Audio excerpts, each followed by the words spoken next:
Okay, welcome everybody. Did you have time to revise the previous lesson? Yes, no, maybe? Okay. Very fast, we're gonna list what we have seen the previous day, just to revise it, and then we pass to something new. The class of today is quite dense, actually, so we will see what we can do. So what we did the previous time was an introduction to what a normal distribution is, the concept of average, mean, the standard deviation, the concept of an experiment, why we do an experiment, why we need design of experiment, and the role of the design of experiment. We have seen that with proper design of experiment, we can strongly reduce the number of experiments needed in order to have a proper analysis. We're talking about experiments, but it can be simulations, it can be whatever, okay? So we introduced the monofactorial experiment and the statistical model, which is based on sum square, used to analyze the monofactorial experiment, okay? So we introduced the ANOVA analysis and the Fisher coefficient. Today, we begin talking about what is called the Kruskal-Wallis test.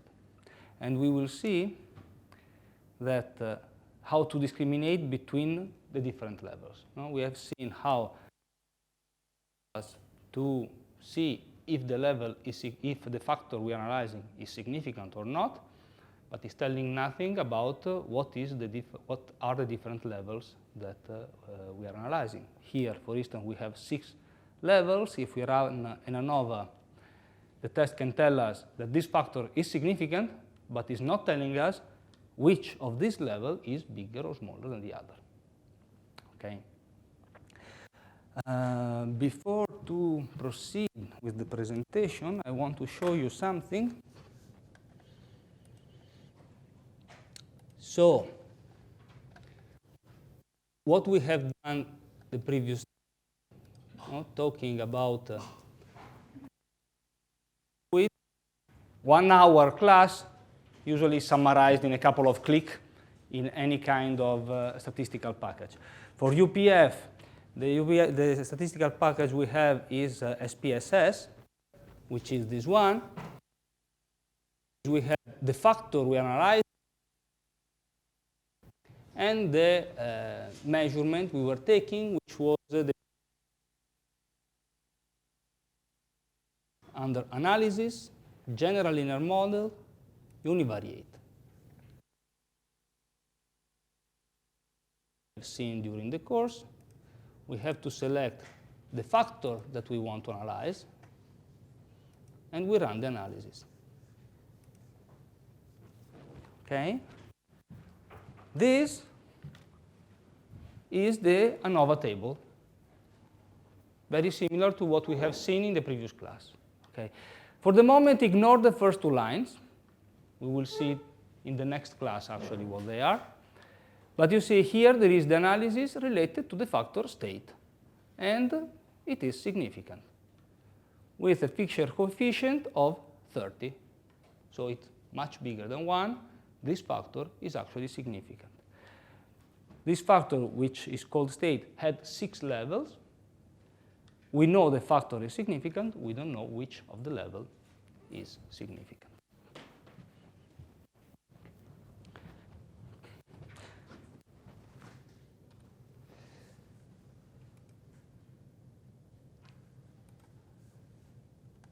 Okay, so now let's proceed with the class of today.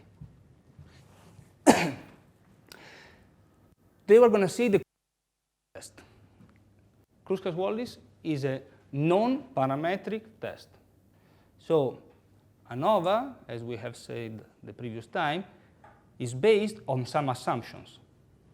The distribution must be normal, the error must be constant, etc.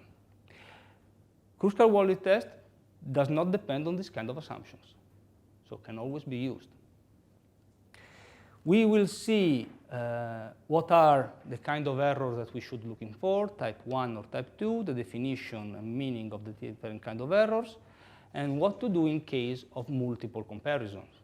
How to handle the error in case of multiple comparisons. The example we have seen the other time, while we were having 1,000 tests, and at the end the error was increasing much over the 5% we were taking into consideration. And we will introduce some multiple comparisons that can be used in order to compare the different levels that we were actually using for the ANOVA. So, Kruskal-Wallis. Let's begin with the bad stuff. Disadvantages. Is less powerful than the Fisher coefficient test. What does it mean? The power defined as the probability to reach a correct result is actually lower. We can say also that it is a bit less sensitive. If the differences we are looking for are very small, maybe Kruskal-Wallis will not be able to see these differences. And it will tell us that there are no differences, even if actually there are some differences. So from this point of view, it would be better to use ANOVA.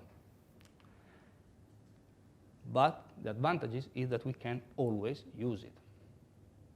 If we have any doubt about the distribution of the data that we are using, we can always use Kruskal-Wallis. If the sample size that we are using is so small that we really don't know if we can assume a normal distribution or not, we can use Kruskal-Wallis. Okay. How can we do this? We will see that the key is the use of the ranks. So let's see again the example that we use for the ANOVA. We have the battery lifetime. We have different brand of battery, and we want to see if they have different lifetime. We have 8 levels. We measure the lifetime of the battery, and we have 3 repetitions. The objective of the analysis is to evaluate the impact of the factor X, battery brand, over the dependent variable Y, battery life. We want to see if we will reject or not the null hypothesis H0. This was the table, the 8 levels, the 3 repetitions, all the measured battery life. So, how does it work, the concept of ranks? We have 24 values, we have 24 ranks.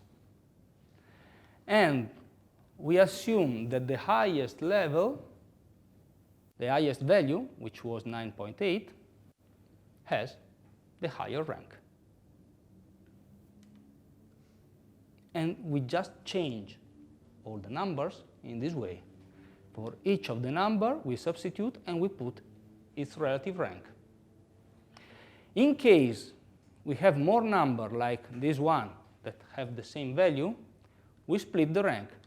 The maximum value was 9.8, maximum rank 24. The second value is 9, but we have 2 repetitions. So it should be the rank 23 and 22. We give to both a rank 0.5. And we go on this way, changing all the values into ranks. You understand that in this way, the distribution of these values change. It's not related to the shape of the curve anymore. It's just based on the use of the ranks. So we are going to associate the maximum rank to the maximum number, the maximum values, and go on, as we have seen before. So finally, we have a table which has, of course, the same dimension of the table we had before, but with different numbers and with different averages. Instead of the F value that we were looking for in ANOVA, we will look for an H value. Again, I'm not spending too much time over the formulas. I leave it in the slides. If you want to go through it, you can do it. We already have enough material. The point is that this value depends, of course, by the number of values that we have per column. In our case, are the repetitions that were 3. The total number of value that we are analyzing. The number of columns, which are the levels of our factor, and the sum of the values in the jth column, so for each column. We are working again with the averages, pardon, with the sums. In this case, we are working with the sum and not with the averages. We compute this h value, in this case was 12.78, and again, we have to see if this value that we computed is bigger or smaller than a critical value that we decide. For ANOVA, we were using the Fisher distribution. In this case, we will use the chi-square distribution. Similar, different. Again, even in this case, we have a whole family of chi-square distributions that are defined by the degree of freedom of the columns. The concept is the same. The area below this curve is our total probability, is 1. So we select the probability that we accept as an error. 5%, 10%, 1%, depend by what we are doing. We select this value, so this area below here is suppose 5%. So there is a critical key value, which is my reference. So I need to compare the h value that we have just computed to this one.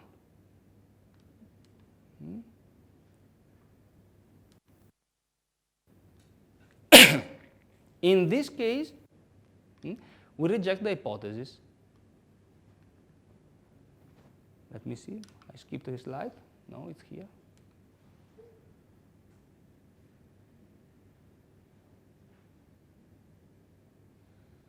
Ah, okay, yes, because it's here. This was, sorry, this was the critical value, HC. We find ourselves on this side.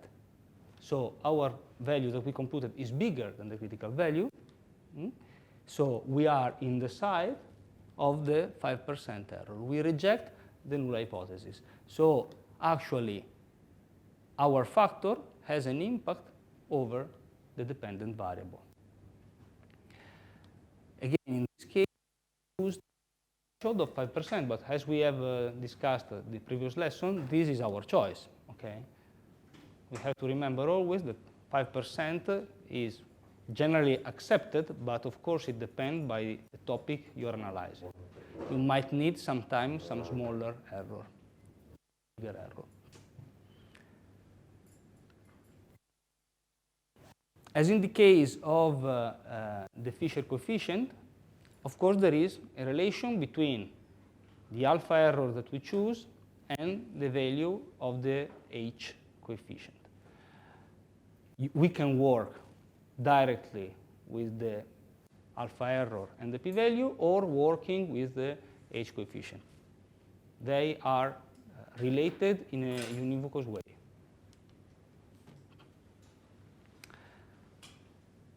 How do we compute the p-value or the threshold value of H? Again, here I have some slides related to how to compute this factor using Excel. I'm not going through this. I leave it if you are interested in. All the statistical packages, of course, have this calculation already included.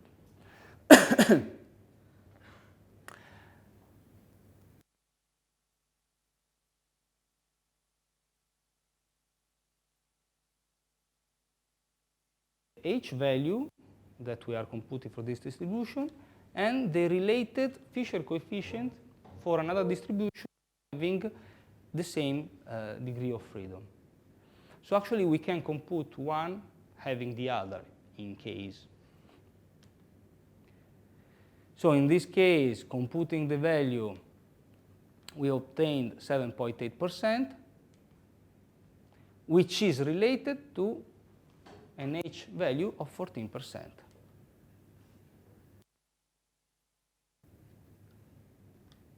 This is just the, if we remember, the Fisher coefficient that we obtained in the previous class was 2.1, 2.01. If we multiply by the degree of freedom that were 7, we obtain a value which is very similar to what we obtain right now. Same problem approached with the two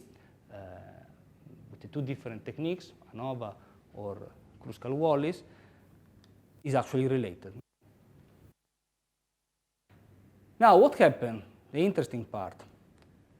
Sorry, let me go back a moment. We said if my point fell from this side of the line, it means it is statistically significant. This was the case that we had with ANOVA.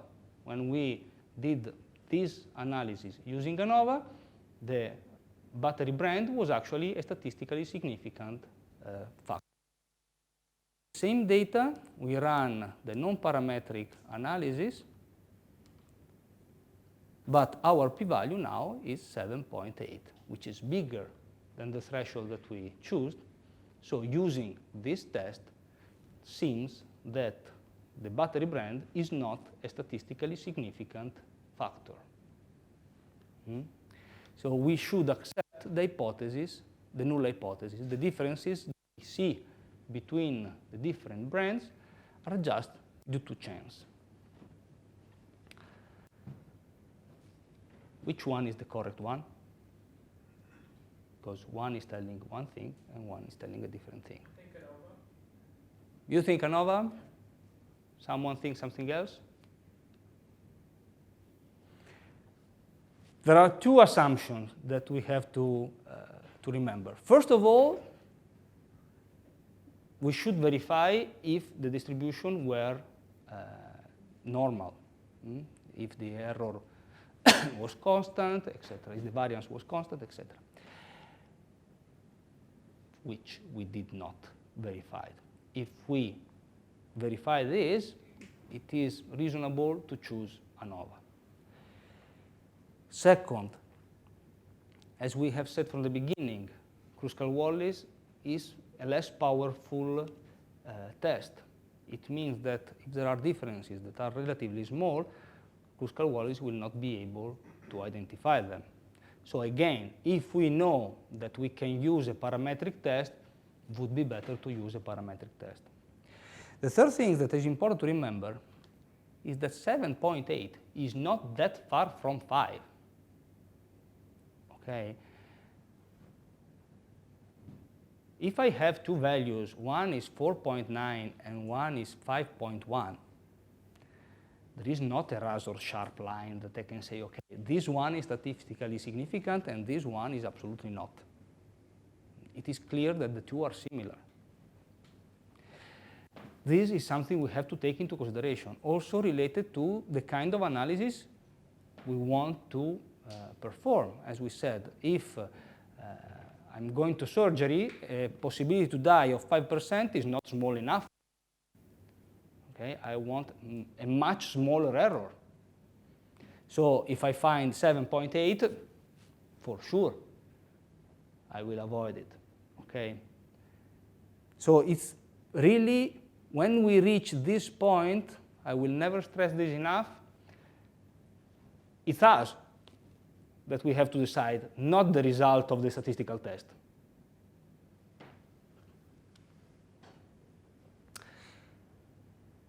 Well, this is more or less what we said. Now, this shows us that the statistical tests do not give the absolute truth.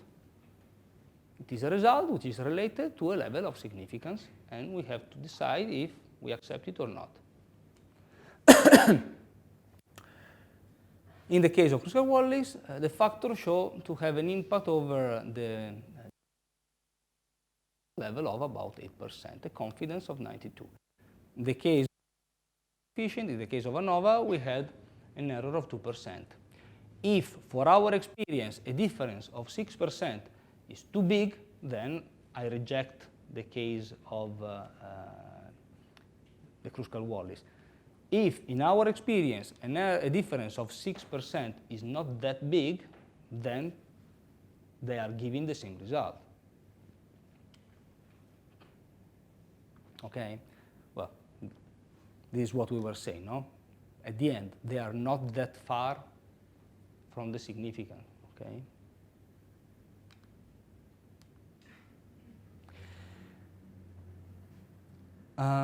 Before to move to the error, I show you the application with Kruskal-Wallis. Again, using SPSS, let's close this. The same distribution we had before. Now we are not going under general linear models, but there is a non-parametric test. And we have k independent values. We can choose here the Kruskal-Wallis test. Again, we have the factor that we want to test, and we have the pardon, the dependent variable. In this case, we also have to define the ranks. The minimum was 1, because we have 6 different values in this example, and the maximum is 6. We accept, and that's it. We don't have an ANOVA table in this case. We have a chi-square table, and what the information that we have is just the value of the h value that we have seen before, which is this one, the degree of freedom, which are this one, that I cannot show right now, okay, 5, because we had 6 level, and the significance, which in this case was very significant. Okay? So again, using the... Sorry. Please. What are we testing in this example? You are showing the state that... Yes. This is just an example, okay? This was the table. We have one factor, which was called the state, and one dependent variable, which was the mean velocity. This was actually an actual study in which we were testing different state of posture of subject over a force plate. So the subject was standing in different posture over a force plate in the ground. The force plate was measuring the ground reaction force. Probably you know that when we stand, we never stand still. We move. So what we were measuring was actually the velocity of the center of pressure on the ground. So this was the kind of measurement we were doing. We were testing 6 different states of the subject, which were including raising the shoulder, closing the eyes, open the eyes, these different things. Okay? So let's proceed. This is what we have said. A bit of clarification over the test and the kind of errors. Null hypothesis. Usually, the null hypothesis means all the differences that we can see in the values, because the values are all different, always. All these differences that we can see are just due to chance. All the means, the true means, are not different. All the deviations from the global mean are the same and equal to 0. Okay? So say we have 6 values, we have 8 values of the battery. The final means are all the same. The values can change because of the error, because of the noise, but the true means are all the same. The true means, And since we are talking about the true deviations, these are all the same as equal to 0. The estimation will not be equal to 0, will be different, but will be not statistically different. So we have no evidence of the influence of the factors that we choose over the dependent variable. In the legal analogy, it corresponds to the reasonable doubt. I really don't know. So since my null hypothesis is that the subject is not guilty, then is not guilty. Opposite, H1, so we have the significance hypothesis. The true means are not all equal. Some, at least one of them is different. True deviation from the global mean are not null, and we have evidence of the influence of the factors that we are testing over the dependent variable. In the legal analogy, it corresponds to evidence of proof. Now, to introduce the concept of error, let's do something simple. Suppose to organize an experimental statistical study to verify that the measurement, mi, true value of the variable x, is equal to 160. So we choose a fixed reference and we want to see if the average of our measurement is or not different from this value. Of course, we have two hypotheses. Is different, is not different.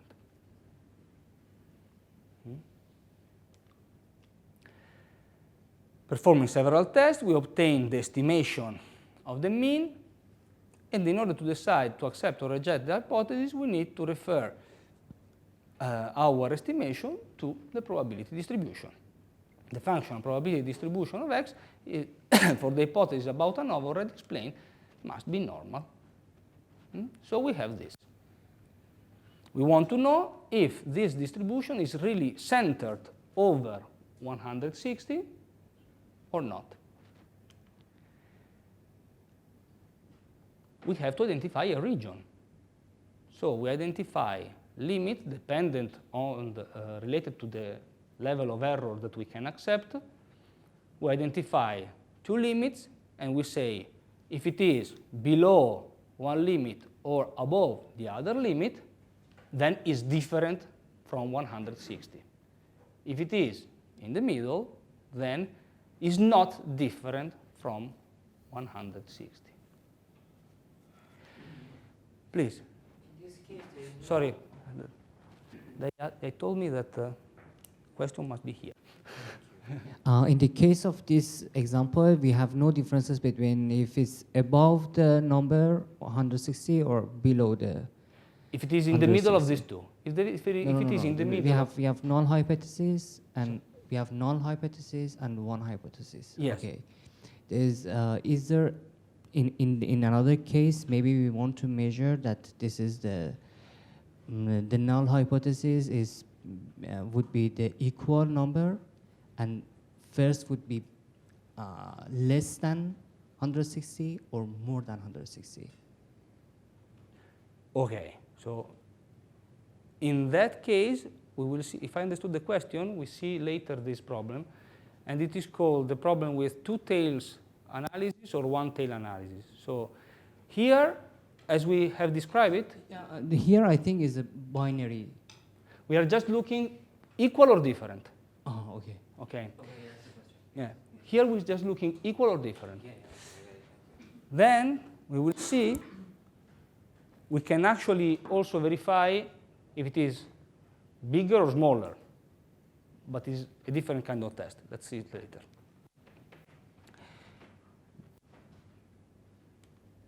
So we choose the error. Since we don't know if we are bigger or smaller, the error is split in two. We have half of the error from one side and half of the error from the other side. Okay? So, as we said, if our average is actually in the middle here, it means that our measurement is not different from 160. If our average is outside these two values, then it is different. I would like to stress that I always try to avoid the word equal. In statistics, we prefer to use not different. We will see later the subtle difference between these two words. Two things can be not different, but still not being equal. Okay, this is just an introduction. We will see it later. Just remember, it is better to say that two distributions are not different. Okay, so this is what we have said. No? We have these values. If it is above this 150 and below the 190,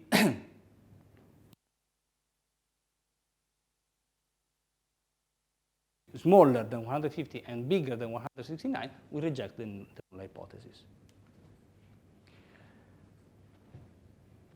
This was the case of two-tail analysis. So we just don't know. But we could also make the analysis saying, I want to verify if it is bigger than a value, and then verify if it is smaller than another value. Okay? In this case, we can say, I want to see if my average is bigger,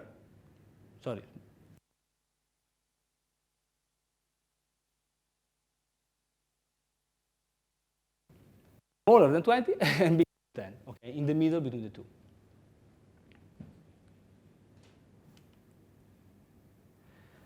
So, in this case, for each test, we have all alpha only one side, because we are only verifying if it is bigger than this value.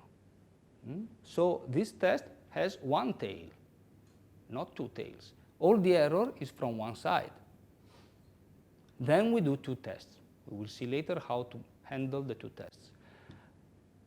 But then it is different. If we already have some information about what we are measuring, if we already know that an object is supposed to be bigger or smaller, but it is, we can use this kind of test instead of using a two-tailed test in which we don't know, can be higher or lower or whatever. So alpha represents a significant level, but it also identifies the probability to perform what is called an error of type 1, the rejection of the null hypothesis when actually the null hypothesis is true.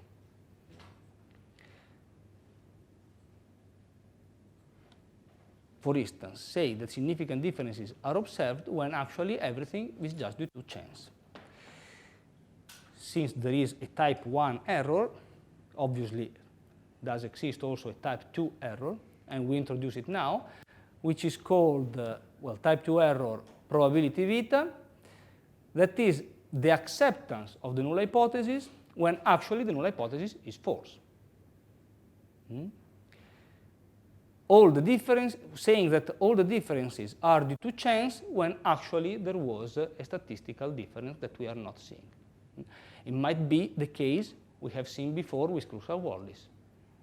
There was some difference that ANOVA was able to identify, but suppose I did not use ANOVA, I used Kruskal-Wallis, and then I just accept the null hypothesis. I'm saying that all the differences that I can see in my table are just due to chance, while actually there was a statistical significant effect.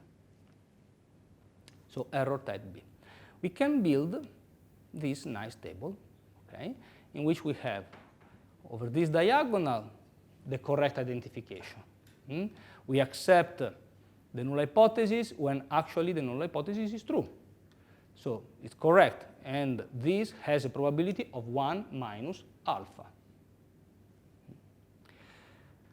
On the other side, again, correct, we reject the null hypothesis when the null hypothesis is false.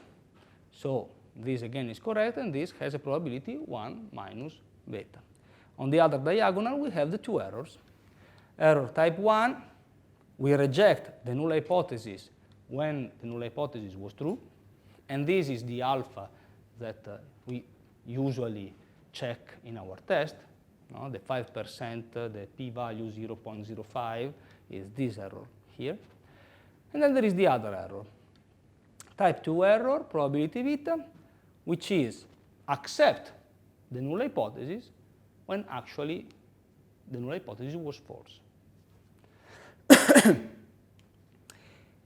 If we look at the distribution, we can see that the two errors are related. Suppose we have these two distributions and we assume that these are two different distributions.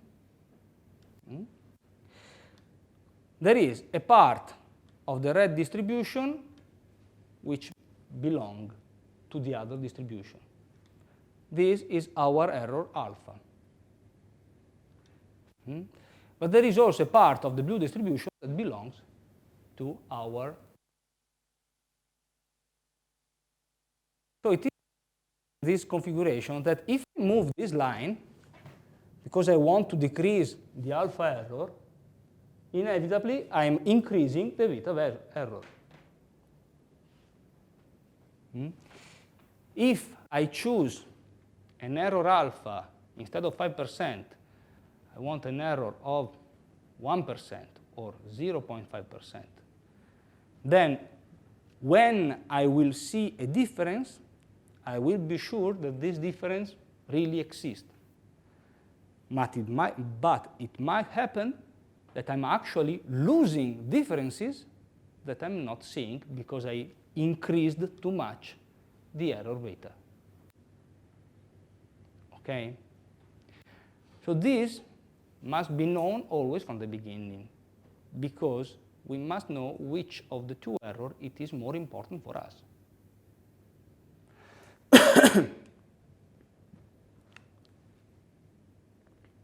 Usually, what we do, almost always, is to fix the value alpha. We choose 5%, and then we work with this. Beta will be whatever will be. Value beta is related to the actual value of the average, which is unknown. What does it mean? For instance, if we run an experiment to verify if our average is smaller than 100, so the null hypothesis smaller than 100. The true hypothesis, the one hypothesis, is that it is bigger than 100. We suppose that the critical value, as we have seen before, is 141. So bigger than 100 means statistically bigger than 100. So the critical value is 141. If my average is bigger than 141, then I consider it bigger than 100. If it is smaller than 121, then we just accept the null hypothesis.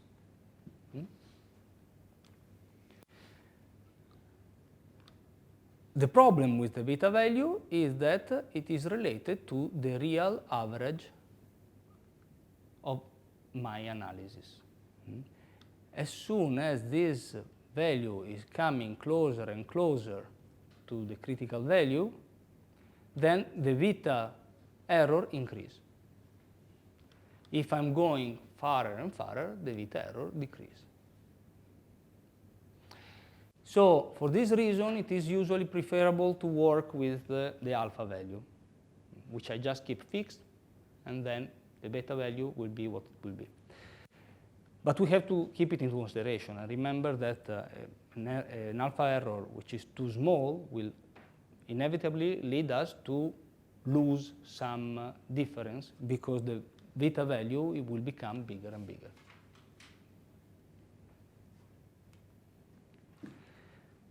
What is the worst type? Type 1 or type 2? Some ideas? Who says 1? 2? Both? Both.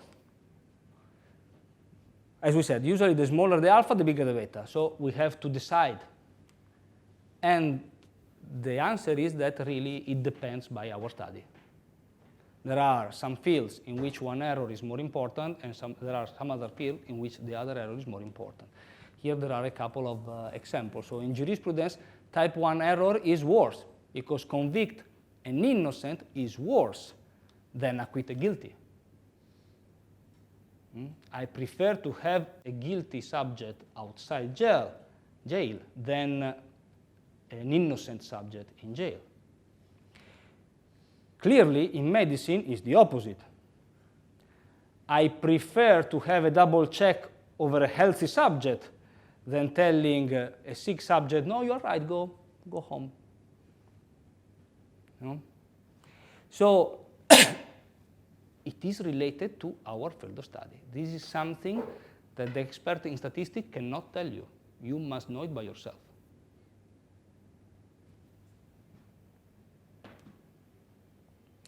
So we introduced the concept of power. The term 1 minus beta is called power and indicates the probability to reach a correct result. It represents the probability to reject the null hypothesis when actually the null hypothesis is false. This term is called power, and this is related to the reliability of the statistical test. So usually we would like to have high power.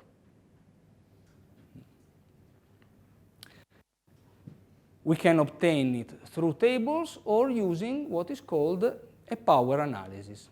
It is possible to run specific tests that are telling us, I want, for my test, for my study, I want this alpha error. I would like to have at least this power. How many subjects do I need? You remember from the previous class, no? Increasing the repetition, we are increasing the power of the study. So as soon as we decrease the alpha, we also decrease the power.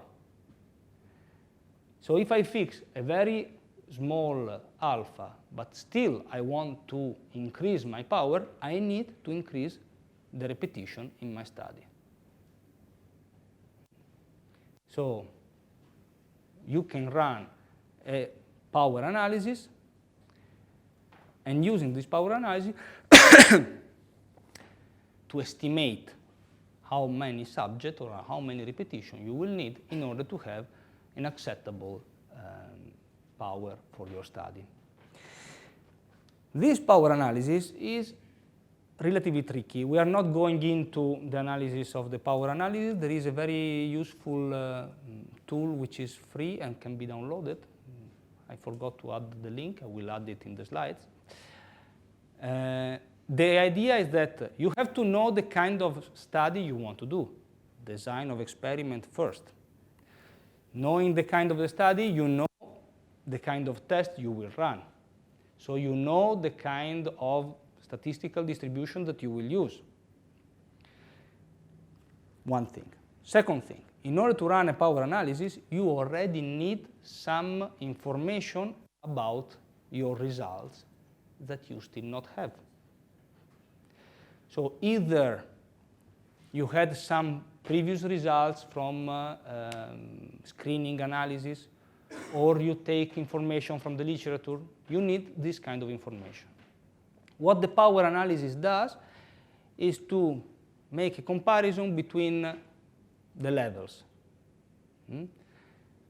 As we said before, we have one level which is here, one other that is here. Are these statistically different? If I have 2 repetitions, no. If I have 1,000 repetitions, yes. Okay? So the power analysis is telling us how many repetitions I need in order for the difference that I want to see to be significant. Please. Can the distribution be also normal or not normal? Yes. Power analysis depending by the kind of test you are using. So if you use a chi-square distribution, which is for non-parametric test, you can use it. For me, repetition means 2 things. One is do the measurement again, or at another experiment with another person. It depends by the study. No? For instance, Now we are running a study with clinicians. Repetition means having another subject. If you are doing more measurement over the same subject, then it can be having another measurement. We will not go through this kind of difference during the course. We don't have enough time to do everything, but this second option, sorry? Next block, maybe, next semester? No, neither. Because this second option, no, repeating more measurement over the same subject, it is what is called repetitive testing. It's the difference between maybe you know the paired t-test and the unpaired t-test. Okay, unpaired t-test, you are doing tests between two distributions that are not related. Paired t-test, you are doing analysis between two distributions which actually are related, because it's the same subject doing things more time. In any case, depending by the kind of study, adding repetition might be measure more times the same thing, or having more experiment with more subject, with more models, with more things. Okay, it depends by the study. So multiple comparison. We go finally to trying to understand which among the 6 or 8 levels we have seen before is actually bigger than the other. We have some problem. We have to handle the error. Rejection of the null hypothesis means the rejection of equality of the real mean. Therefore, there must be at least one different, or in extreme case, they are all different. So this was the distribution we have seen at the beginning. This actually was the distribution of the test I ran before. So we had the 6 levels. We see that there are some that are clearly different from the average and some that maybe are not. So multiple comparison face exactly this kind of problem. If you want to simplify it, it's like to say, okay, now I know that there is something happening here. Then I'm taking this one and I compare it with this. I'm taking the first, compare it with the second, with the third, with the fourth, and I try all the combination. If I do like this, trying all the combination, I'm increasing a lot the noise. I'm increasing a lot the error. Let's see why. Well, there are several tests. We are going to show the 4 most common. But the common aspect of this test is to perform a sequence of comparison between the columns, as we said. First with second, first with third, etc. So we have a set of 2 mutually exclusive hypotheses. It is always like this. It's always binary. Either are different or are not different. Either is bigger or is not. The test is always binary. If you want more levels, then you run more tests. I want to see if it is bigger than 10 and smaller than 20. I test to see if it is bigger than 10, and then I test to see if it is smaller than 20. There are 2 tests. So we run a test and obtain a p-value, which is the probability to obtain what we obtain if the null hypothesis was true. It means I want to see if these 2 distributions are different. Suppose they are different, I obtain a p-value which is very small. This p-value is telling me this probability, very small, is the probability to see the difference that I see if the 2 distributions are actually not different. What is the probability? 0.0001%. Well, then maybe they are different. What is the probability to obtain what I obtain if the null hypothesis is true? If this probability is very small, then I reject the null hypothesis. and I accept the fact that maybe the two distributions are different. This means if P is smaller than the error, we have statistically significant high confidence.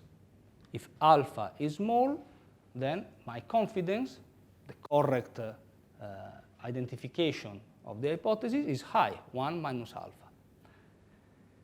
Otherwise, is low. If alpha is increasing a lot, of course, the confidence is decreasing. You remember this, no? This is what we have seen in the previous class. 1,000 tests, 100 are true. Because I have an error, an alpha 5%, then we have 45 false positive. Because of the 900 that are not true, I will recognize 45 as true. And at the same time, supposing we have a power of 0.8, now we know what is the power, it means that we confirm only 80 of the true hypotheses. So we had 100 true hypotheses, we confirm only 80, we lose 20. Plus, there are 45 of the false that are recognized as true. So at the end, we have this new true, in which we have 125 hypotheses that are recognized as true, but of which 45 are actually not. This is the problem of repetitive testing. We want to maximize this. But if we run n tests, then we obtain this.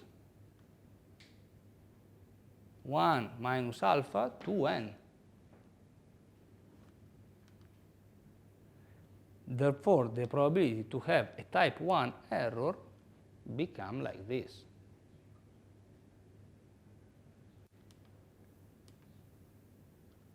If we have alpha 0.5 and 3 tests, the actual error is 14%, 23, 40%. 40% with 10 multiple comparison. 10 is not that big. If it means that you want to see if your factor is actually significant, and you are doing 10 measurements. I measure the pressure, the minimum pressure, I measure the value, the maximum pressure, I measure the velocity, I measure the distance. How many times you measured tens of variables? You are increasing the error of your test. Why you are increasing the error of your test? Because you are testing if there is a difference between the two groups. For instance, we have a healthy subject and a sick subject with a disease. And you want to see if the values are different between them. Clinical values are different. And you test several clinical values, and suddenly you find one that is different. You say, you see, the diseased subject has this value which is different. If you add more and more variables, sooner or later someone will be significant. But the real error increased a lot, so you don't know if it is really significant or not. So one option is always to work only with one dependent variable, which is extremely limited. Most of the cases we have, and we need more than one dependent variable. The other case is to handle the error in this way. So I take this formula and I say, no, I want to keep the confidence of 95%. So I'm going to change my alpha value in order to keep having a confidence 95%. So instead of having an alpha 0.5, in this case, I use an alpha 0.01. In case of n equal 5. So this formula gives me, again, 0.05, because I decreased this value.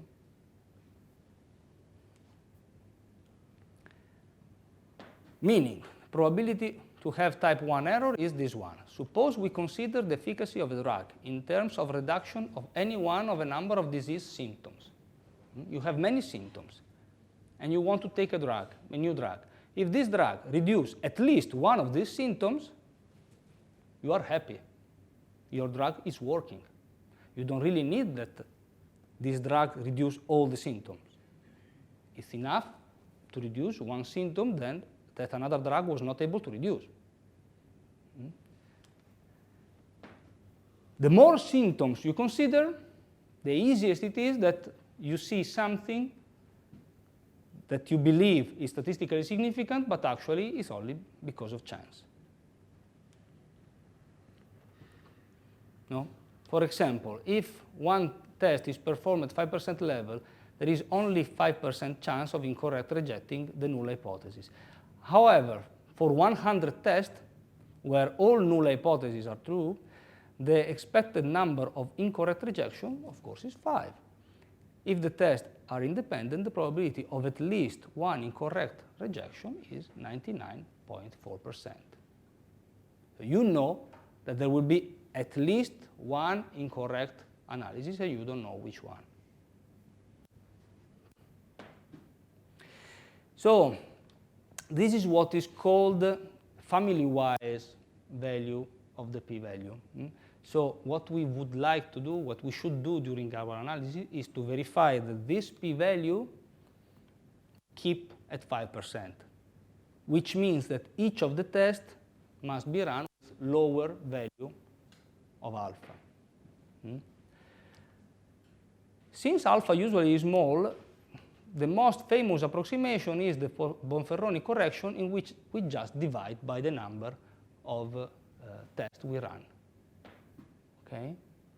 We just say, okay, my family-wise must be smaller than the alpha multiplied by the number of tests. Or if you prefer, the value of alpha that I have to use for each of the tests must be equal 0.05 divided by the number of tests that I'm running. This is something interesting. Actually, this formula is true only if tests are independent. But tests often are related one to each other. No? Suppose you want to measure minimum blood pressure and maximum blood pressure, but you have a deviation of the offset of the pressure of this subject, they will both rise. Maybe one will rise more than the other, but they will both rise. It means somehow they are related. In that case, we are overestimating the error. For instance, if the first test tells you that μ1 is equal to μ2, and the second test is telling you that μ2 is different from μ3, it is almost, this almost implies, almost we will see later why, that μ1 is different from μ3. So the third actually is bounded to the other two, is not really independent. This is important because we are reducing the alpha value. In order to use this kind of correction, we are reducing the alpha value. So we are increasing the beta value. Okay, so you cannot really test 1,000 things and then divide by 1,000 your p-value, because otherwise you will for sure lose part of the information. As almost always in statistics, is a bit of a trade-off. You really have to decide what is more important for you. There are some interesting theories that can be applied. We are not going through this, but I explain you more or less what it is, so you can find more information in the net. Random field theory is saying that suppose we have this image, and we want to verify if this image is or not different from another image which is similar. We cannot go pixel by pixel. Because if we go pixel by pixel, we have 10,000. Here is 100 per 100. We have 10,000 tests. If we correct using a Bonferroni correction by 1,000 tests, we are losing a lot of information. But what we can do, we're saying, are we sure that these are all completely unrelated? If I, for instance, add a Gaussian filter to this image, and I obtain something like this. I use a Gaussian kernel moving through the image. Now I know that these distributions are somehow related because of this Gaussian distribution that I have added.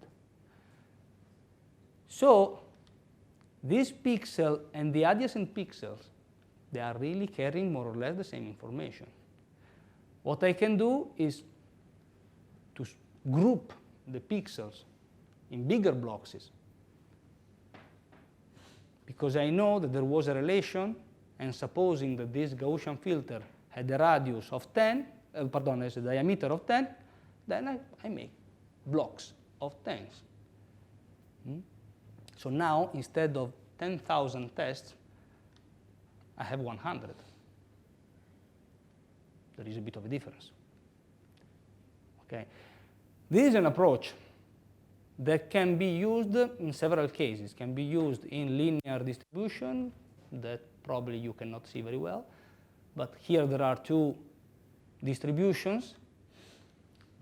We can either choose one point if we know that this distribution is always like this, because it's a distribution that is typical for this kind of analysis. And inside this distribution, we really have few points that are really typical. Then we just do the analysis in these points. Otherwise, we can use the random field theory and try to group the pixels inside our distribution and make the comparison in this way. This can be actually done also with three-dimensional models, for instance. Modeling, this was the modeling of a fall, a heap falling and touching the ground, and we have the stresses distribution all over the heap. You can look at the colors and say, oh, how good the colors are, which is one approach that sometimes you find.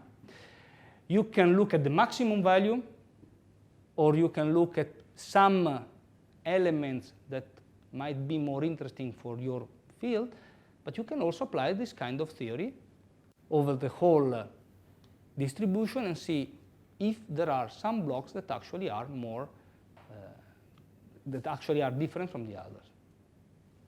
Okay?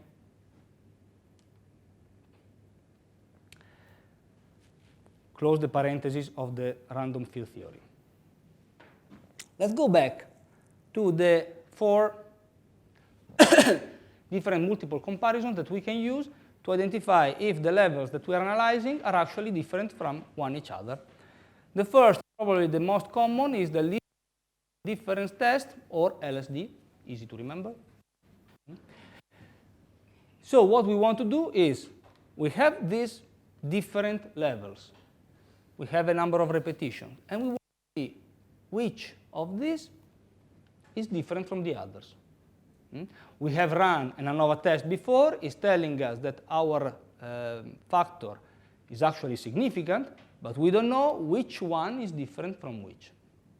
So we run this test. In this case, okay, the factor was shops that we were testing, 5 different shops, and we were looking for the price of the dress compared to the ideal price. We ran our ANOVA table, we have the ANOVA table, we found the Fisher coefficient bigger than 1, and a significant level, a p-value smaller than 1%, so we reject the null hypothesis. Going in the 5 different shops is not the same. One that is cheaper than the other. I want one. Okay. It's not enough to know that they are different. I want the cheapest one. I don't want to go in the one in which I'm spending the most.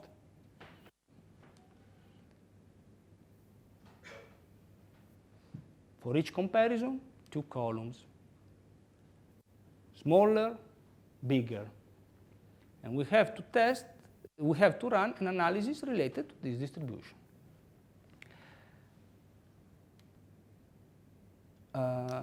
Do I have it here?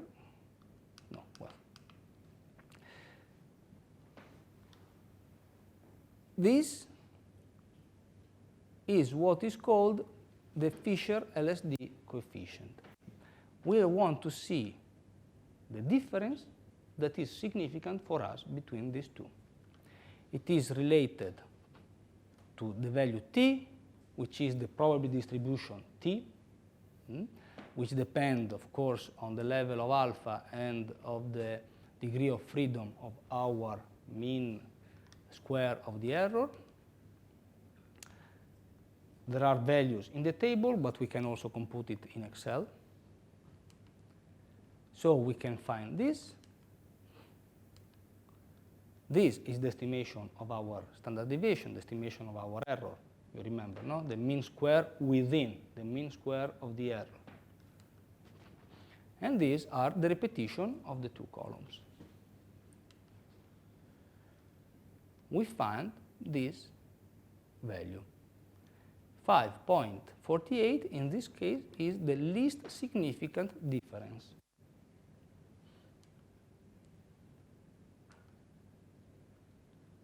It means that if I have a difference which is at least 5.48, I consider the two columns different. This helps us decreasing the number of combinations, the number of tests, because actually what we can do is to order all the mean values of each column from the smaller to the higher. And we see that there is a gap here in the middle, in this case. So we know that these two are different from these three. Now the test that I have to do is only between these two and among these three. I don't need to do all the tests, because I've seen that we have a gap in the middle. Step 2, we do the remaining comparison, and we see if there is any difference. In this case, there were not. So what we conclude is that we have two groups. The group 3, 1 is not statistically different. The group 2, 4, and 5 is not statistically different. But between the two, there is a statistical difference.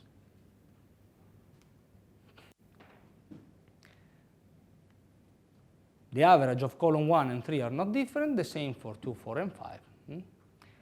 We have significant difference between the average of column 1, 3 and those of column 2, 4, and 5.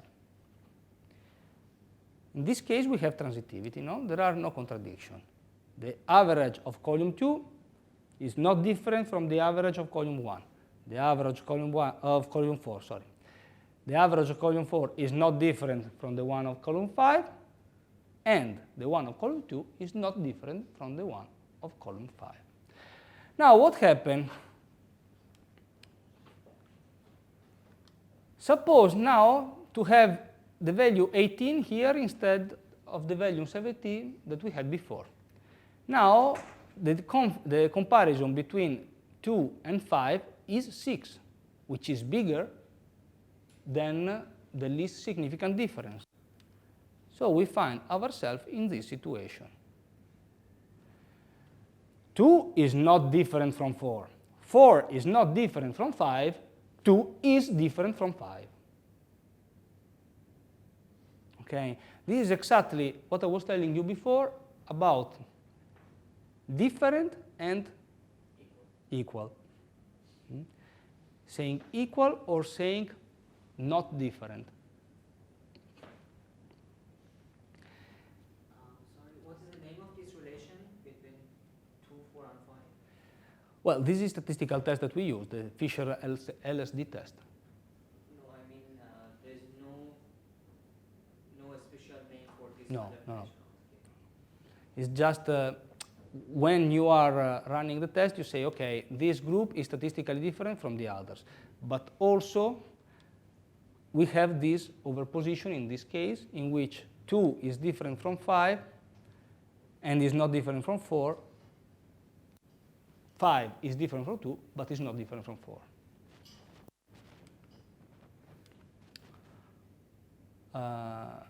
Well, this is what we have said now.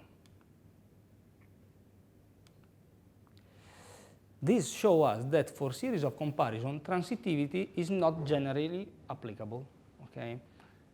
That is a typical problem in statistics. If you have a set of things that are all equal in pairs, are all not different in pairs, it doesn't mean that other combinations are not different. Here the example is the one in points of the street. This point is not different, is not distant from this point. This point is not distant from this point. This is not distant from this. This is not distant from this, but the first and the last are distant.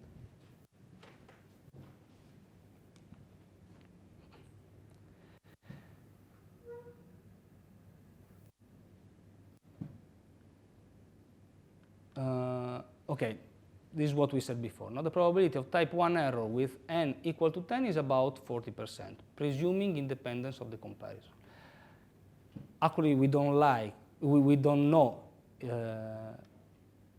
if it is really independent or not, the test that we are doing, which is the case, no? All the steps are actually related one to the other.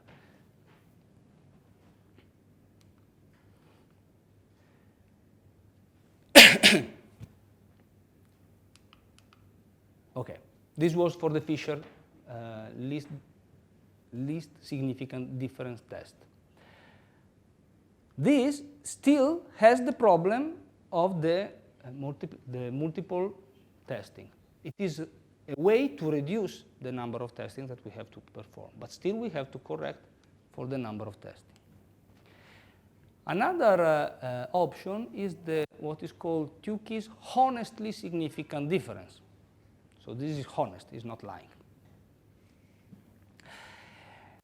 This is useful because it fixes an error and assures you that this error is the family-wise error, it's the global error. It's what is called an exact test. The formula, you can see, is pretty similar.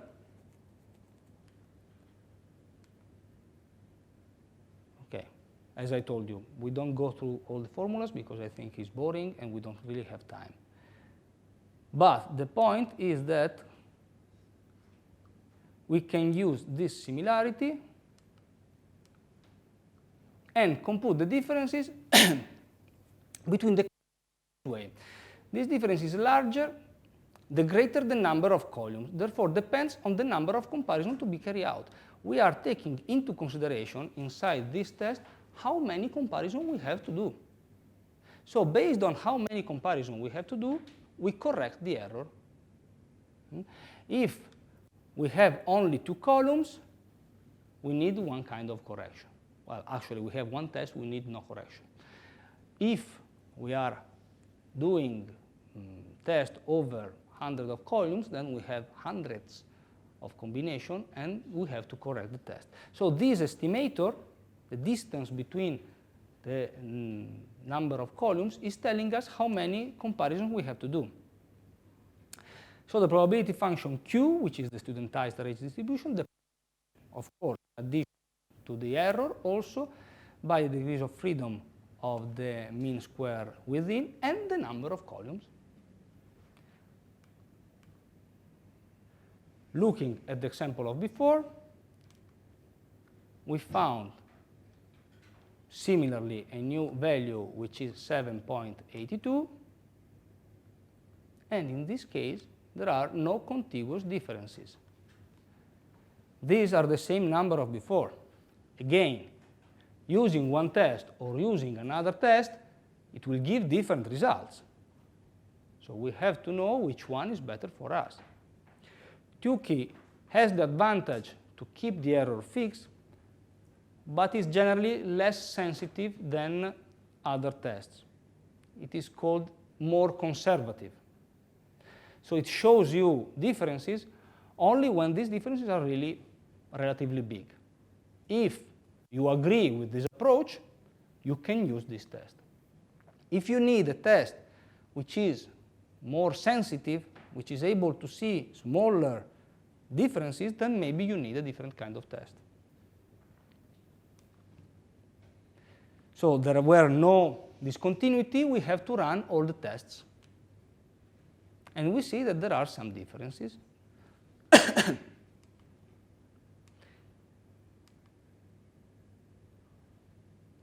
We found ourselves in this situation. Again, there is overlap, as we have seen before. No? The group 3, 1, 2 is different from the group 2, 4, 5, but actually 2 is in the middle. So 2 is not different from 1, but is not different neither from 4.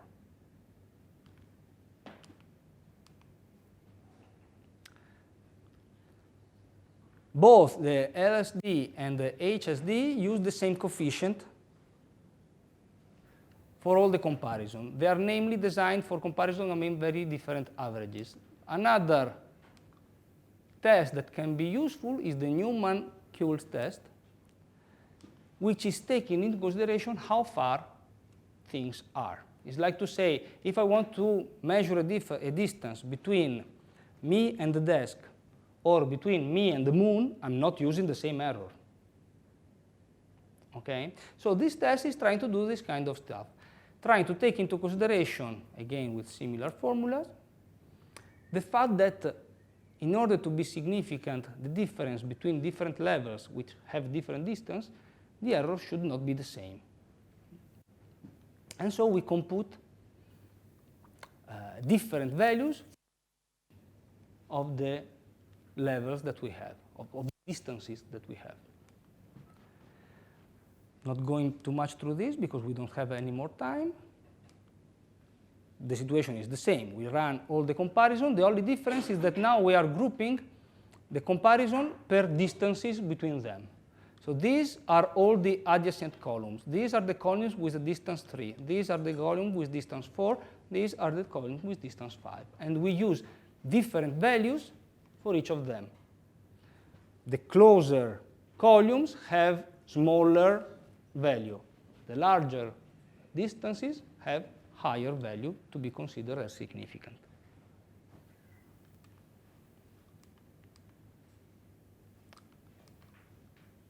In this case, the result was the same of the LSD. One last test, and then we take a little break, is the Dunet test, which is actually similar to the LSD test, but only have the advantage to choose which is the reference. So we are not going to run all the tests. We say there is one control, and I want to compare all the other to this control. We choose the control, and we run the comparison with all the others.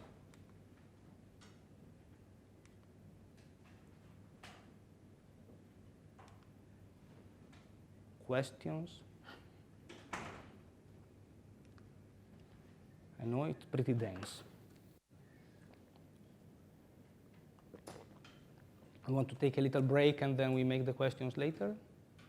Go for a break.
Okay, let's start again.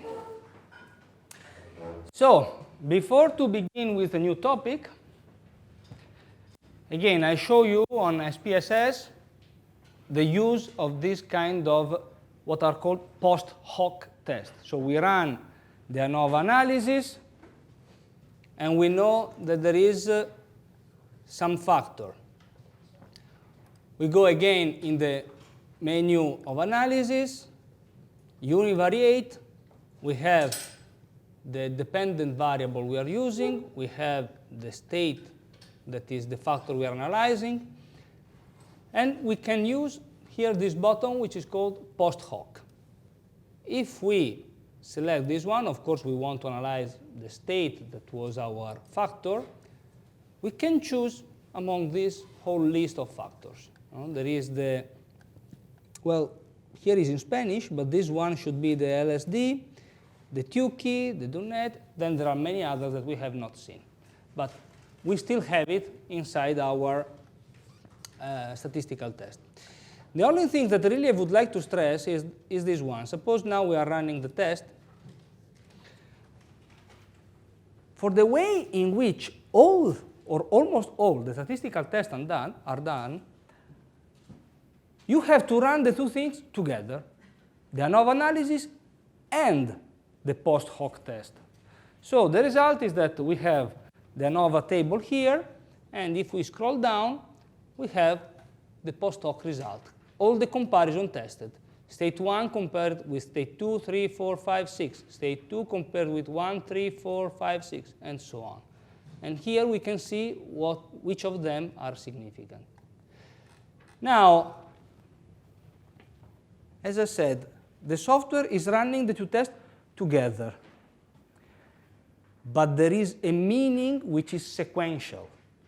First, we run the ANOVA. If the ANOVA is not significant, we just ignore the result of the post hoc.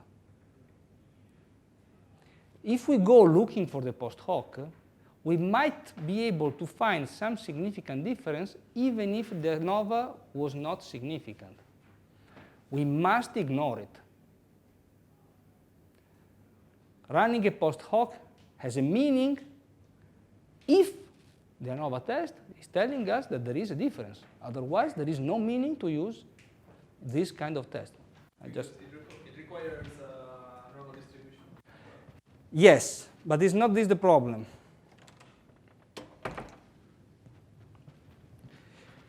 All these are parametric tests. So they still stick to the fact that they need a normal distribution. The problem is the concept that is behind this. No? If my original test, which is the one which is more important, let's say, is telling me that this factor has no significant differences, then I should not go for checking for differences. If otherwise, we can fall in the error that we were describing before and keep checking for differences. Sooner or later, I will find something. Okay? So remember this. When we run an analysis, the analysis is telling us everything all together. Once, when people was doing the work manually, you were forced to do it first, the first one, and then if it is significant, I go on. Otherwise, I will not. Now we have much powerful tool, which is very good, but we must know how to use it. Okay? Remember that a proper analysis usually is sequential. You first test an hypothesis, then you test the other one. Imagine to go back to the idea I want to test if a number is higher than 10 and smaller than 20. If the first test is this number higher than 10 and the result is no, then I don't run the second test. If it is smaller than 10, it is obviously also smaller than 20. If I run the second test, because of noise, because of multiple testing, it might happen that it's telling me, yes, it's bigger than 20. And I find myself in this situation, how can it be? I just tested that it was smaller than 10. How can it be bigger than 20? Okay, so first check the main hypothesis, then go for the other one. Lesson 3, we are going to the core of the course, and we are doing it very late and very tired. Two-factor projects. Why it is important two-factor project? Because of course, especially if you are working with biological data, it never happens that you have just one factor. No, I want to test subjects walking. Very good. Who are they? Male, female, young, old, sick, healthy. These are already 3 factors. Fat, slim, how many factors I have? And I should take them into consideration. So we start to see what happens when we have more than one factor. And we introduce the two-factor project and analysis of variance in case of 2 factors. Let's go directly to this. Till now, we said we worked only with one factor, but we want to see more than a factor. So suppose that now we are testing the brand of the battery over the duration of the time life of the battery, okay? But suppose now we want to investigate also the impact of another factor, the instrument to which the battery must be linked. So we have the brand of the battery and the instrument that we're going to use with this factor. The easiest approach is to say, okay, I run 2 monofactorial analyses. That's it, easy. One ANOVA for the battery, one ANOVA for the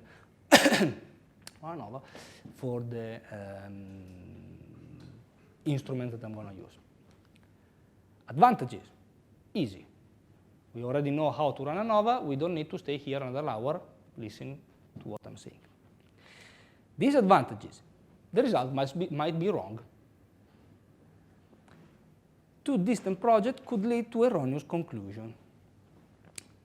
Why? Considering an instrument, one specific brand could be the best, but considering another instrument, another brand could be the best. So maybe there is one battery that works perfectly with one instrument and another battery that works perfectly with another instrument.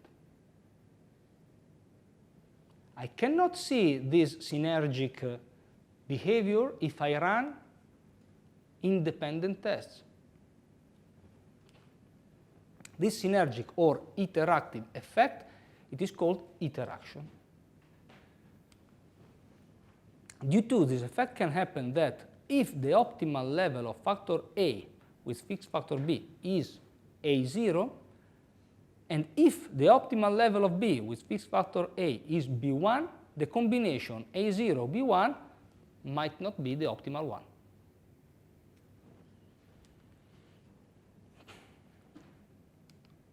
So we want to study the impact of 2 factors over the lifetime. So we have a new table in which we have, in this case, 4 brands, we make it a bit smaller, and 3 different kinds of instruments. We have 2 repetitions. So in each cell, we have 2 numbers. Now we call x1 and x2 the 2 factors, and y, it is still the dependent variable. The first factor has 4 columns. The second factor has 3 levels, so 3 rows. We have 2 repetitions. So as a consequence, in the matrix, we have RC cells, which n values each. Therefore, we have RCn values. Let's go back to the definition of the statistical model we have seen at the beginning. Y, the measurement that I'm taking, is equal to the grand mean plus the deviation from the mean of the specific column plus the error. This was the case of one factor. If we have, this was the average. This, for each of the columns, is the deviation from the mean of the average of the column, plus we add the error for each of them. Okay? in the case of multiple factors, we have to add information in our formula. So y is still the same, but now we have 3 paddings instead of 2, of course. Column factor 1, factor 2, and repetition. Grand mean, deviation from factor 1, deviation of factor 2, the error, and we have this I here that we will see. It represents our interaction. Here it is. The rest is all the same. We simply have 2 values of deviation from the grand mean because we have 2 factors. But we have here also the measure of interaction associated to the ith row and the jth column.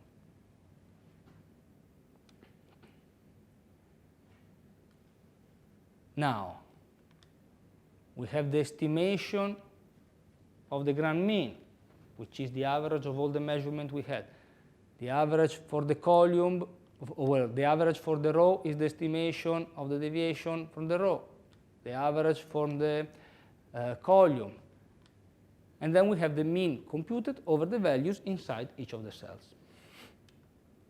We can rewrite this formula in this way.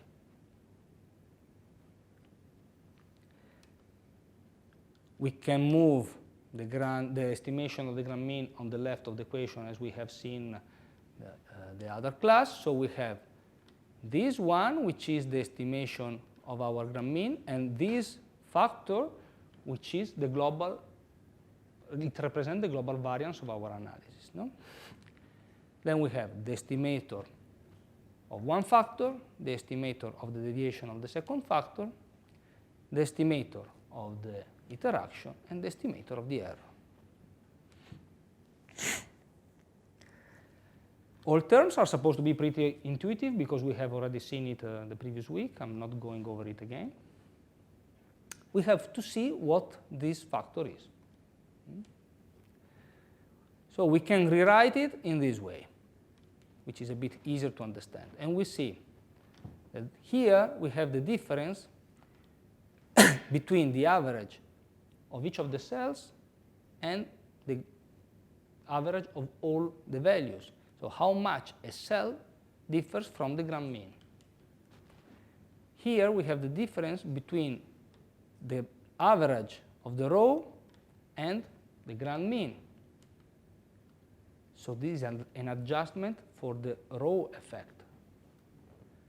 And here we have the average of jth, so of the column, minus the global average of the whole values that we have. Is an adjustment for the column effect. So inside this value, we have data which are related to both the factors. Suppose we have negligible error, and we averaged over infinite tests. So we have that the estimation is equal to the real mean. The value of the previous term, which is the interaction, deducts by the deviation of a cell the effects of row and column. But it is generally different from 0 because it takes over an additional effect, the interaction. So if still in our case here, these are all 0, finally, the result might not be 0 because we still have the interaction. Let's see what does it mean. Suppose to have 2 factors, A and B, 2 levels each, high, low. If A and B, AH and AB are equal to 13, so this square is equal to 13, it means we have no interaction. Why? Well, if it is bigger than 13, we have a positive interaction. If it is smaller than 13, we have a negative interaction. Let's try to see why. If we fix the factor B to the level low, we see that passing from 5 to 10 we are increasing of 5. So suppose we run a single test as we did before. Now we fix the value of the b factor at low level, and we vary the a factor from low to high. Our output, our dependent variable, it changed from 5 to 10. It means it increase of 5. Then I keep a constant. I choose the low level again, and I move b from low to high, from 5 to 8. It increase of 3. If I have no interaction, here there must be 13, because 8 plus 5 is equal to 13, and 10 plus 3 is equal to 13. If here I have 13, there is no interaction between the two factors.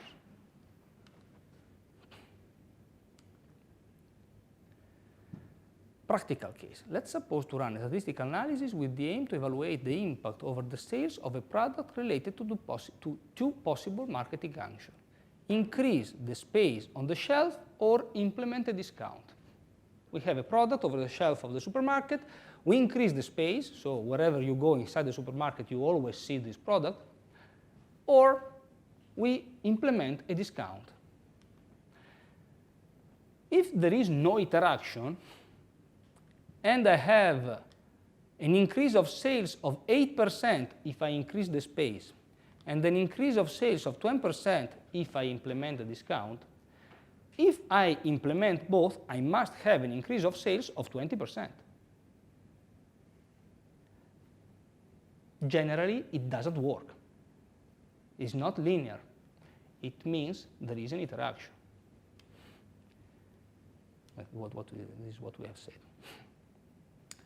So the interaction can be defined like the degree of difference of the sum of the effect of each factor separately.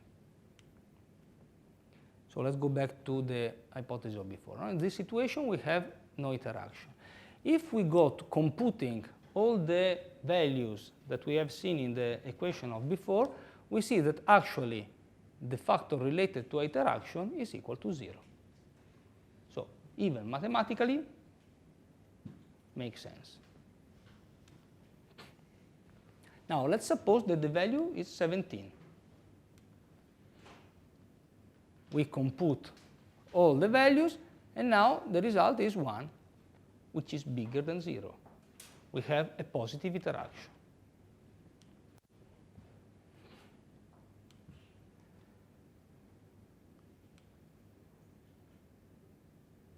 So, well, this is what we said, no?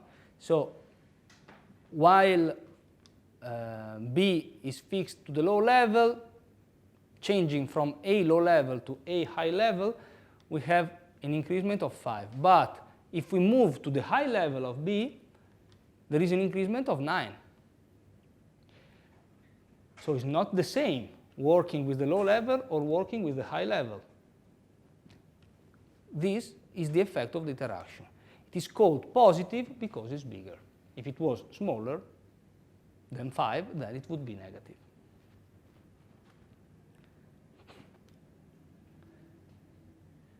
A different way to represent the interaction is graphically, which is usually the most intuitive. We can use it in this case, especially that we have only 2 factors and 2 levels. It's easy to see it with 2 lines.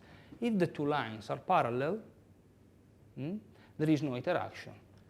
Here there is the low level of A and the high level of B, and the 2 lines are the 2 levels of B. If I have a positive interaction, the 2 lines are diverging. If I have a negative interaction, or in this case a distortion, because the high is becoming the low in the other side, this is a negative interaction.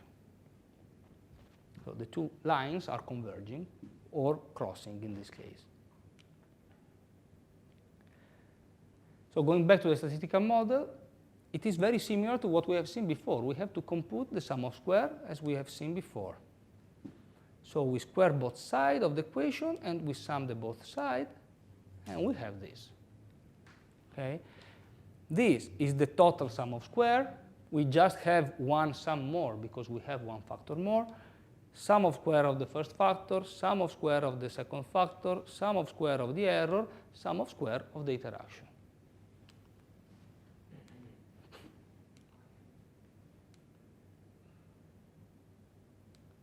Okay.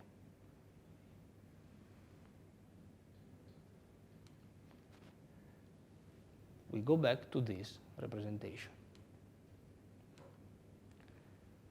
We need the degrees of freedom in order to compute the mean sum of square. The procedure is exactly the same over and over with one factor, but now we have the second factor and the interaction. The degrees of freedom for the total sum of square are all the numbers that we have minus 1, as we have seen. The degrees of freedom of the sum of square between the row is the number of row minus 1, number of column minus 1 for the sum of square between the column. Sum of square of the error, the number of repetition minus 1 multiplied by the number of cells that we have. Sum of square of the interaction, which is actually the product of the degrees of freedom of the two factors. Factor row has number of row minus 1 degrees of freedom. Factor column has number of column minus 1 degrees of freedom. The multiplication of the two are the degrees of freedom of the interaction. Now, let's go a bit faster. We reach the situation in which we have the table with all the data, the averages for the cells, the average for the column, the average for the row, and the total average. We can compute all the sum of square. I suggest you to do manually at home. It's a boring process, but helps a lot to understand what is happening. And we have the ANOVA table. The ANOVA table is the same. We just have 2 rows more, because we have one factor more that we didn't have before, and the interaction that we didn't have before. And we compute everything as we have seen previously. So, sum of square, degree of freedom. We divide the sum of square by the degree of freedom, and we have the mean sum of square. Then, for each of them, we divide the sum of square, the mean sum of square of the factor by the mean sum of square of the error. We obtain the Fisher coefficient. We look for the Fisher coefficient distribution, and we find the p-value. In this case that we analyzed, factor 1 was significant, factor 2 was not really significant, the interaction was definitely not significant.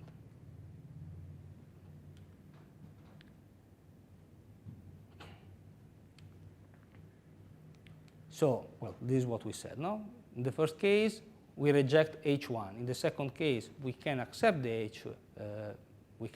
H0. First, we reject H0. Second, we can accept H0. Third, we can accept H0. Look at the difference between the two.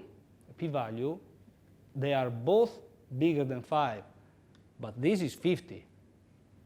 This is 8. Okay. This is not that far from 5. This is pretty far from 5. So they are both not significant, but they don't have the same meaning. If for some case you find yourself in a position in which 10% error is acceptable, this one becomes significant, and this one still is not.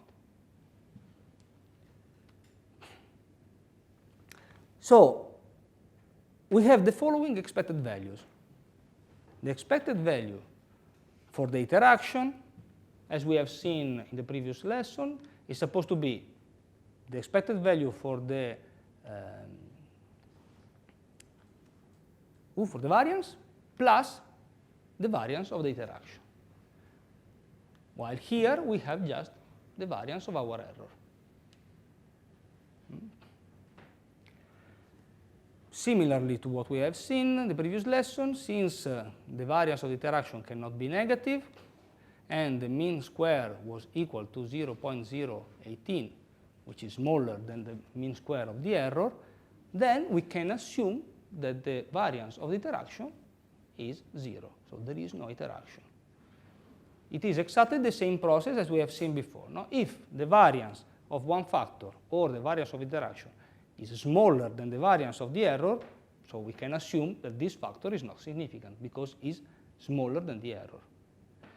Or if you prefer, since these are the expected value, this value is 0. There is no interaction. Everything I'm seeing is just the fluctuation of the error. And here there is something specific that exists only for the interaction. There are some texts that suggest, well, if the interaction is not significant, then we should put it back inside the error. What we have said in the previous class, no? Everything that I'm not considering is going into the error. I was considering the interaction.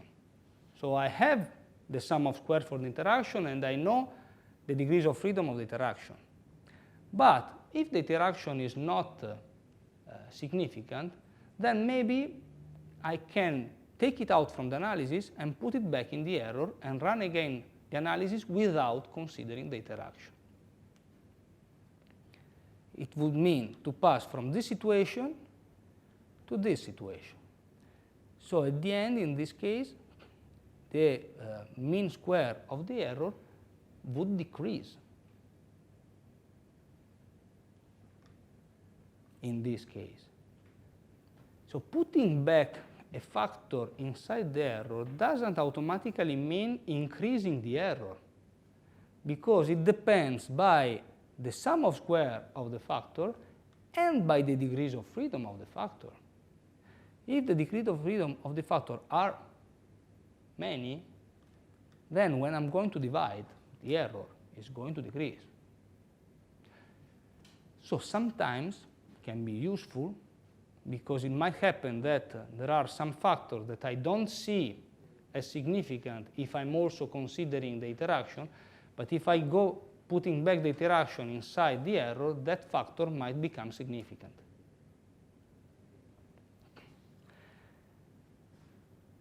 I don't want to pass the wrong message. I'm not teaching how to trick the results in order to have the result that you want, okay?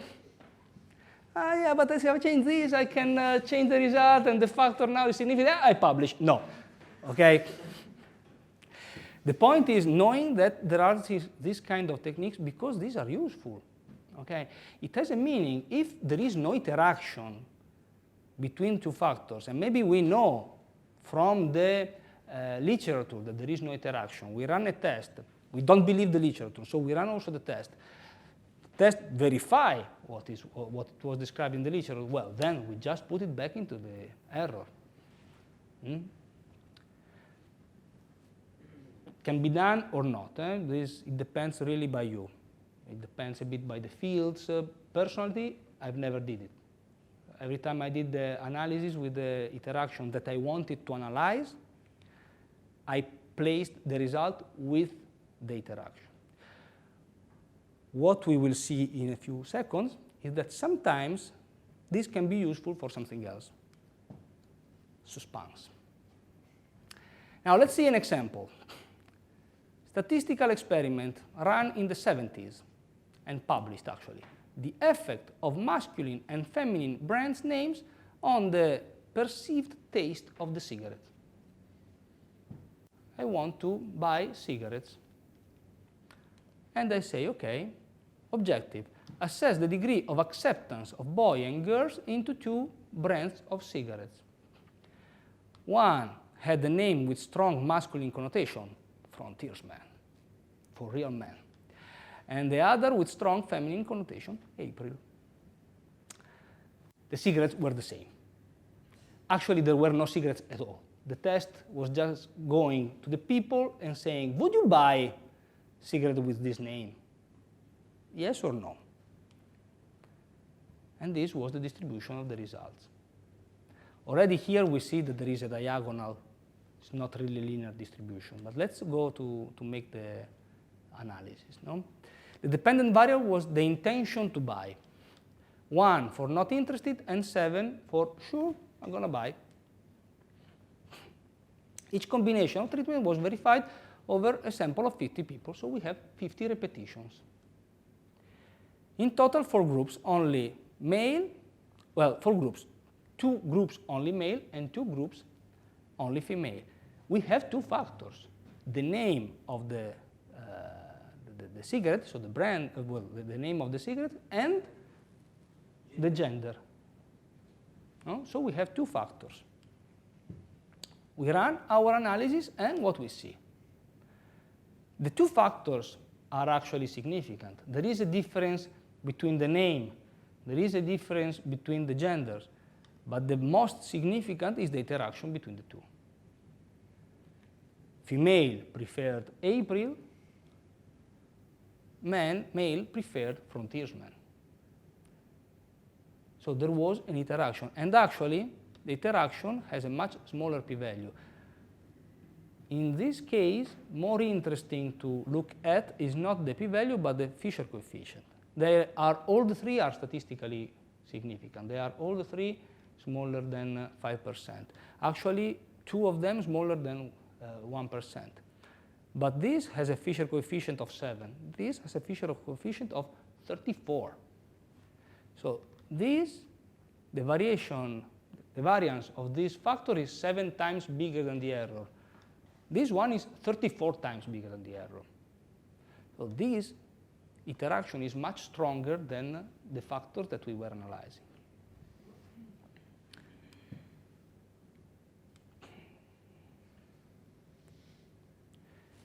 Now, and this I think is the last subject, because we are already late.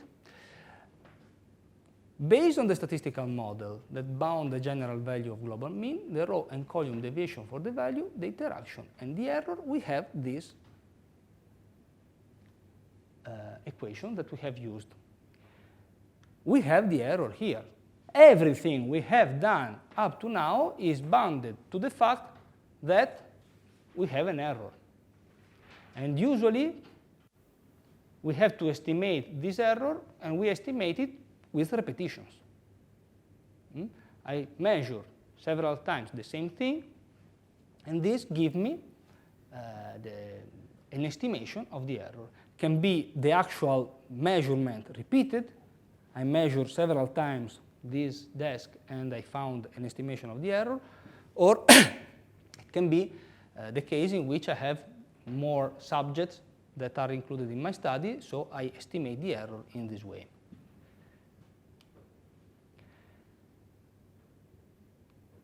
Squaring and summing, we have this.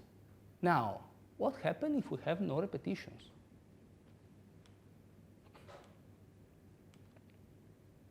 No? Without repetition, n is equal to 1, and these 2 are going to be the same. So this is going to be 0. So the sum of square within the sum of square of the error is going to be 0. And the degrees of freedom, of course, are also going to be 0. So the mean square of the error is 0 over 0. We cannot compute this. So theoretically, it's done. We have no repetition. We cannot run the statistical analysis, which is the approach of 99% of the people. Okay? And it has a meaning. I mean, if you cannot estimate your error, you cannot run an analysis, because everything is based on the presence of the error. What we should take into consideration, what we must remember, is that this is not a measurement of the error. This is an estimation of the error. If we are able to estimate the error in another way, then we can use that estimation. Okay?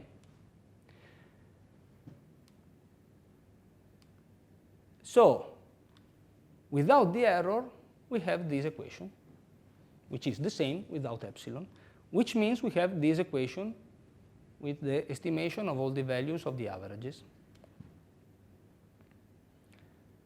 Moving the grand mean on the left, we have this one. going fast because it's everything equal to what we have seen before, simply we don't have the error.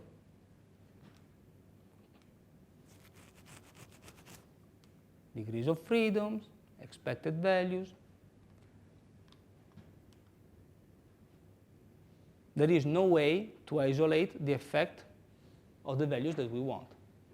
What we were doing always was to take expected value of the factor rho, dividing it by the factor error, so it was sigma square plus variance of the rho divided by sigma square equal 1 plus the variance of the rho by sigma square. If the variance of the rho times sigma square was bigger than 1, then we had a significant. Now we cannot because we have no estimation for the error.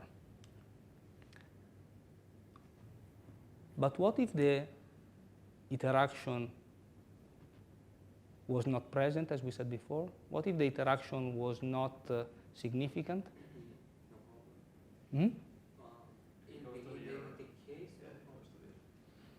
If the interaction is not significant, then this one becomes just sigma square. Under this hypothesis, we can use the mean square of the interaction as an estimator of the mean square of the error. And we can recompute our Fisher coefficient using the mean square of the interaction instead of the mean square of the error.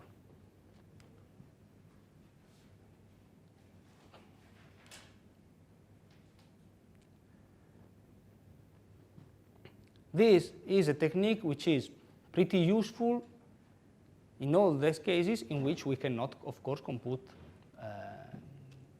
we cannot have repetition, like modeling in the test that we are running together. No? You have a model, you can run it 1,000 times, but the result is always the same. Okay, so there is no variation that you can estimate. But if you are using interactions, if you have more factor, you have interaction, and if you can assume that these interactions are actually absent, are equal to 0, are not significant, then you can use this variation as an estimation of the error. Remember, it's an estimation, so you must take into consideration your previous knowledge, always. It can happen that because of the study you are doing, you can estimate an error that allows you to compute the Fisher coefficient. But this error might also be extremely small. And the result that you have is that everything is significant. Okay? Then you should take into consideration significant and significant, as we did before. Maybe there is one significant with Fisher coefficient 10, and then there is another significant with Fisher coefficient 1,000.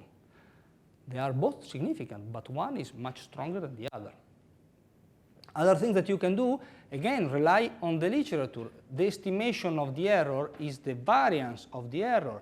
So maybe you can look in the literature and see what is the variance generally of this parameter that you are using, and try to estimate your error in this way.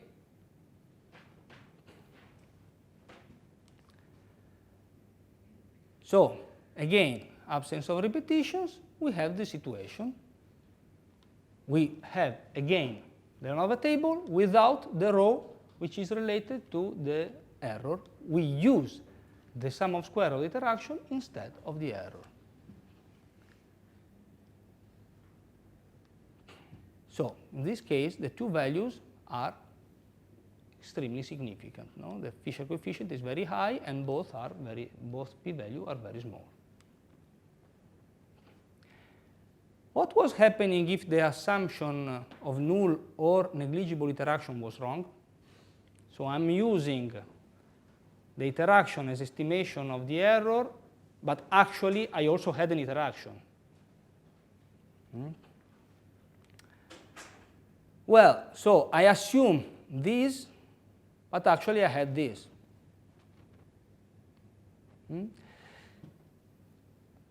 This is bad, but it's not too bad. we are putting ourselves in a more conservative situation. So we are increasing the value of the denominator. It means that if we find a significant difference, we would have found it anyway. If we don't find a significant difference, it might be because there was an interaction. So we are increasing the beta error. But if we see something, if we see some differences, this difference still has a meaning. In this sense, the test is more conservative. So consequently, if despite the underestimation it was possible to reject the null hypothesis, then the result remains valid. If, on the other hand, the null rejection, the null hypothesis is accepted, some doubt may arise because of the problem with the type 2 error. Questions? It was a pretty dense lesson. The next one is easier. Really? Yes, really, really.